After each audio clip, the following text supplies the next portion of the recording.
गाज माता का व्रत क्यों और कैसे किया जाता है? गाज का व्रत भादो माह की शुक्ल पक्ष की द्वितीया या अनंत चतुर्दशी या किसी भी शुभ दिन पर किया जा सकता है। हिंदू मान्यता के अनुसार गाज का व्रत एवं पूजन करने से अन्न, धन और संतान की प्राप्ति होती है।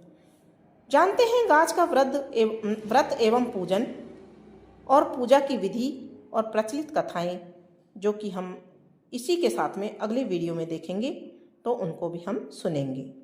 सबसे पहले देखते हैं कि गाज का व्रत 2025 में गाज का व्रत भाद्रपद माह यानी कि भादों के महीने में किया जाता है। इसकी कोई तिथि नियत नहीं है। यह व्रत भाद्रपद माह के किसी शुभ दिन को किया जा सकता है। अधिकांश लोग यह व्रत भाद्रपद मास के शुक्ल पक्ष की द्वितीय तिथि या फिर अनंत चतुर्दशी के दिन करते हैं। इस व्रत में गाज की पूजा किए जाने का विधान है। यह व्रत पुत्र संतान प्राप्ति और उसकी कुशलता के लिए किया जाता है।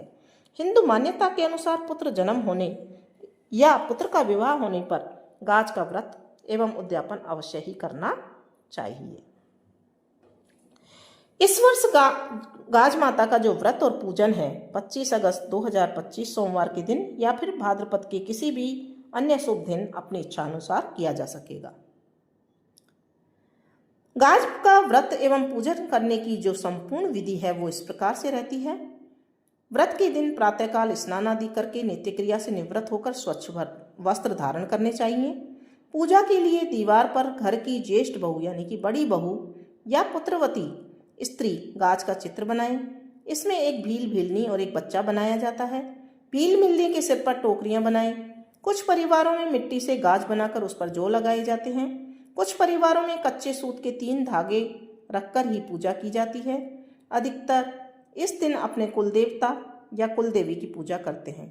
यह आप अपने परिवार की परंपरा के अनुसार कर सकते हैं। एक जल से भरा कलश रखें। हलवा पूड़ी का भोग बनाएं। कुछ परिवारों में गाज के व्रत में रोट का भोग लगाने और व्रत करने वाली स्त्री को भोजन में रोट खाने की परंपरा है। हाथ में गेहूं के दाने हाथ में रखकर गाज की कहानी सुननी चाहिए। गाज की कहानी सुनने के बाद विनायक जी की कहानी अवश्य सुननी चाहिए और फिर जो कलश का जल है उसे सूर्य को अर्घ्य के रूप में चढ़ा देना चाहिए। अब देखते हैं कि गाज के व्रत के उद्यापन की क्या विधि है। जब किसी स्त्री के पुत्र प्राप्त हो या उसके पुत्र का विवाह हो तो उस वर्ष भाद्रपद माह या भादों के किसी भी शुभ दिन गाज के व्रत का उद्यापन करना चाहिए।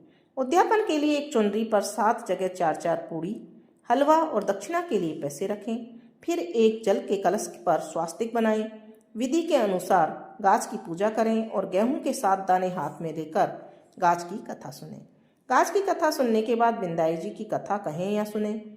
उसके बाद कलश के जल से भगवान सूर्य को अर्घ्य दें। सारी पूड़ियाँ, हलवा, दक्षिणा के पैसे चुनरी के साथ अपनी सासू माँ या किसी ब्राह्मणी को देकर चरण स्पर्श करें।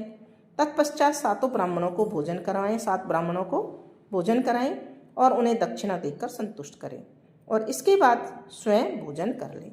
और जो गाज की कहानी है वो बहनों हम अपने अगले वीडियो में इसी चैनल पर डालने वाले हैं, तो आप हमारे चैनल पर आकर अवश्य उनको सुन लें और पढ़ लें।